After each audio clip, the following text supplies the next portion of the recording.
ഇങ്ങനെ ഒരു അപകടം എന്തായാലും സംഭവിച്ചു പോയി. ഞാൻ പറയുന്നത് കേൾക്കാമെന്ന് വിചാരിക്കുന്നു. നമ്മൾ ഒരു അമ്പലത്തിൽ പോയി നിൽക്കുക എന്ന് പറഞ്ഞാൽ വിശ്വാസികളെ സംബന്ധിച്ചിടത്തോളം ഏറ്റവും സുരക്ഷിതമായ ഒരു ആപശങ്കയും ഇല്ലാതെ നിൽക്കുന്ന ഇടമാണ്. ഇങ്ങനെ ഒരു അപകടം സംഭവിക്കുകയും ഒരു ക്ഷേത്രമുറ്റത്ത് ഒരിക്കലും സംഭവിക്കാൻ പാടില്ലാത്തതുപോലെ 3 പേരുടെ ജീവൻ നഷ്ടപ്പെട്ടു പോവുകയും ചെയ്തു. ഈ അപകടത്തെക്കുറിച്ച്, ഈ അപകടം സംബന്ധിച്ച് എന്താണ് ക്ഷേത്ര കമ്മിറ്റി കരുതുന്നത്? ഈ അപകടം നടന്നത് എങ്ങനെയാണ് എന്നാണ് അങ്ങേക്ക് പറയാൻ കഴിയുക?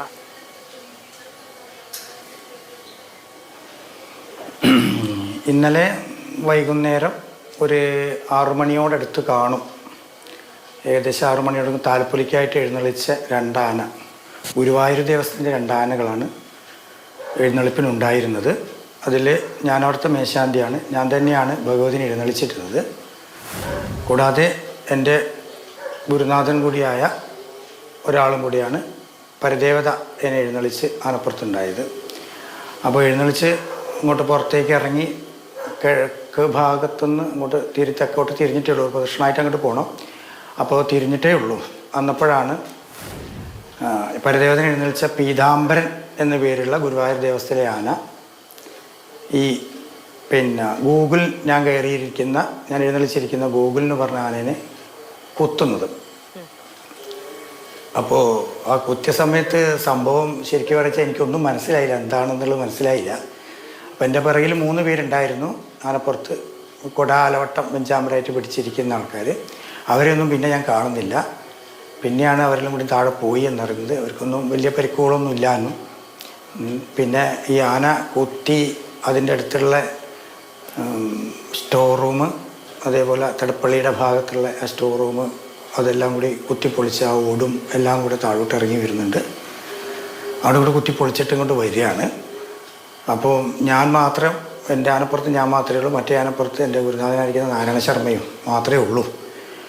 അപ്പോൾ അതിഭീകരമായ ഒരു അന്തരീക്ഷം അവിടെയുണ്ട്. ആനത്തമ്മാമ കൊമ്പ് കോർക്കുകയും അതുപോലെ തന്നെ ഒന്നും മനസ്സിലാവാത്ത, ജീവൻ പോലും നഷ്ടപ്പെടും എന്ന് തോന്നിയ ഒരു അവസ്ഥയായിരുന്നു അത്.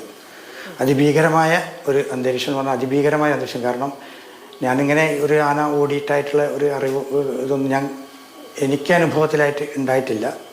മുമ്പേ കാലത്ത് വളയനാട് ദേവസ്വം വെച്ചിട്ട് കുറച്ച് വർഷങ്ങൾക്ക് മുമ്പേ എൻ്റെ അനിയന് ആന അപകടം പറ്റിയിട്ടൊരു സംഭവം ഉണ്ടായിട്ടുണ്ടായിരുന്നു. അതേപോലെ തന്നെ ഇത് ഇങ്ങനെയാണ് ഉണ്ടായിരുന്നത്. പിന്നാന്ന് പറഞ്ഞു കഴിഞ്ഞാൽ ആന പിന്നെ തിരിഞ്ഞോടുകയാണ്. നമ്മൾ കൊമ്പ് കോർക്കുകയും അടുത്തുള്ള ബിൽഡിംഗ് എല്ലാം കുത്തിപ്പൊളിച്ച് അതിൻ്റെ അകത്ത് കുറേ ആൾക്കാരുണ്ട് എന്ന് പറയുന്നു. അത് കഴിഞ്ഞ് ആന കിഴക്കോട്ട് ഓടുമ്പോഴാണ് ഞാൻ ചാടി ആനപ്പുറത്തുനിന്ന് തൂങ്ങി ഇറങ്ങിയിട്ട് താഴെ വീഴുകയും താഴെ നിന്ന് ഉരുണ്ട് മാറി. ആ ഉരുണ്ട് മാറിയിട്ടില്ലായിരുന്നു. അതിൻ്റെ പിറകെ അതിനെ വീണ്ടും കുത്താൻ വന്നിരിക്കുന്ന ആന അങ്ങ് വീണു പോകുന്നത് കൃത്യമായി കാണാൻ കഴിയുന്നുണ്ടായിരുന്നു. അപ്പോഴും അതിപ്പോ അങ്ങ് ആണ് ക്ഷേത്ര മേൽശാന്തി ആണെന്നൊന്നും നമുക്ക് ആ ദൃശ്യങ്ങളിൽ നിന്ന് നോക്കുമ്പോൾ ആദ്യം കാണുന്നുണ്ടായിരുന്നില്ല. അപ്പൊ തൊട്ട് പിന്നാലെ ഒരു ആന വരുന്നുണ്ട്. ഈ മനുഷ്യൻ അപകടത്തിൽപ്പെട്ടു പോകുമോ എന്നൊക്കെയാണ് നമ്മളും ആ സമയത്ത് ആശങ്കയോടുകൂടി നോക്കുന്നുണ്ടായിരുന്നത്. അത് അങ്ങ് പറഞ്ഞതുപോലെ ജീവൻ കയ്യിൽ പിടിക്കുന്ന ഒരു സാഹചര്യം തന്നെയായിരുന്നു. ഈ അപകടത്തെ കുറിച്ച് നാട്ടുകാർ പൊതുവെ പറയുന്നത് എന്താണ്? അപ്പൊ അങ്ങ് നേരത്തെ പറഞ്ഞു ശ്രീ പ്രദീപ് നമ്പൂതിരി അങ്ങയുടെ അനിയനൊരു അപകടം ഉണ്ടായി എന്ന്. ഇപ്പോൾ ഒരിക്കലും ഉണ്ടാകാത്തതുപോലെ ക്ഷേത്രത്തിന്റെ ഉത്സവവുമായി ബന്ധപ്പെട്ട ഒരു അപകടമുണ്ടായി. നാട്ടുകാർ പറയുന്ന കാര്യങ്ങൾ എങ്ങനെയാണ്? ഇപ്പോൾ ആചാരത്തിന്റെ ഭാഗമാണ്, വിശ്വാസത്തിന്റെ ഭാഗമാണ് എന്നൊക്കെ പറയുമ്പോൾ ഇത് തുടർന്നു കൊണ്ടുപോവുക എന്നുള്ളത് തന്നെയാണോ നാട്ടുകാർ പറയുന്നത്? അല്ല, എൻ്റെ ഒരു വ്യക്തിപരമായ അഭിപ്രായത്തിൽ ആന എന്നുള്ള ഒരു വിഷയം ഈ പറയുന്നില്ല. ശരിക്കും വാഹനം എന്ത് വേണമെങ്കിലും ഉപയോഗിക്കാം. അതായത് എഴുന്നള്ളിപ്പിന് വാഹനം ഉപയോഗിക്കാം എന്നുള്ളൊരു നിയമം പറയുന്നുണ്ട്. അതിപ്പോൾ ആന വേണമെന്നൊന്നുമില്ല. രഥാവാം, തേരാവാം, ഇപ്പോഴിറങ്ങിയിരിക്കുന്ന റോബർട്ട് ആന എന്നൊക്കെ പറയുന്ന തരത്തിലുള്ള അങ്ങനത്തെ ഉള്ളതൊക്കെ ആവാം. അങ്ങനെ തന്നെ വേണം എന്നുണ്ടെങ്കിൽ ഇത് ഇത്രയും ഒരാന ഇത്രയും ചെലവ് വഹിച്ച് കൊണ്ടുവന്നിട്ട് ഇത്രയും ആളെ, ഇതൊരു കാട്ടുജീവിയാണ്, വന്യജീവിയാണ്. അപ്പോൾ ഇതെന്താണ് കാണിക്കാൻ പോകുന്നത് എന്നുള്ളത് നമ്മൾക്ക് പോലും, താഴത്തിരിക്കുന്നതിനെ മെരുക്കി കൊണ്ടു നടക്കുന്ന പാപ്പാന് പോലും അറിയാൻ പറ്റാത്തൊരവസ്ഥയാണ്. അത് അനുഭവിച്ചവർക്ക് അതിനെപ്പറ്റിയിട്ട് അറിയാൻ പറ്റും. എനിക്ക് പറയുകയാണെങ്കിൽ ഇന്നിപ്പോൾ സത്യം പറയുകയാണെങ്കിൽ ശരീരം മൊത്തം ഇളകാൻ പറ്റുന്നില്ല. കാരണം അത്രയ്ക്കും പെയിനാണ് ദേഹത്ത്. പിന്നെ കാലിന് ചെറിയൊരു വയ്യായിക ഉണ്ട്. പിന്നെ ഇപ്പോഴും ശരിക്കൊരു മൈൻഡ് ശരിയായിട്ട് വന്നിട്ടില്ല. ഒരു ചിരിക്കുക എന്നുള്ളൊരവസ്ഥ ഭക്ഷണം ഒരു സമാധാനത്തോടു കൂടി ഭക്ഷണം കഴിക്കാമെന്നുള്ളൊരവസ്ഥ ഒന്നും ആവുന്നില്ല. ഈ ആന എഴുന്നള്ളിപ്പ് എന്ന് പറയുന്നതൊക്കെ നമുക്ക് ഒഴിവാക്കിയിട്ട് നമുക്കൊരു രഥം അല്ലെങ്കിൽ ഒരു തേര് എന്നുള്ളതിലാക്കണം എന്നാണ് എൻ്റെ വ്യക്തിപരമായ ഒരു അഭിപ്രായം. ഞാൻ ആരെയും ദ്രോഹിക്കാൻ വേണ്ടിയിട്ടോ ബുദ്ധിമുട്ടിക്കാൻ വേണ്ടിയിട്ടൊന്നുമില്ല. അത്രയും ആളപായങ്ങൾ അപകടങ്ങൾ വരിക. ഇപ്പോൾ ഒരു നാടാകെ അത്യന്തം ബുദ്ധിമുട്ടി വിഷമിച്ച് ദുഃഖിച്ചിരിക്കുന്ന ശോകമുഖമായൊരു അന്തരീക്ഷമാണ്.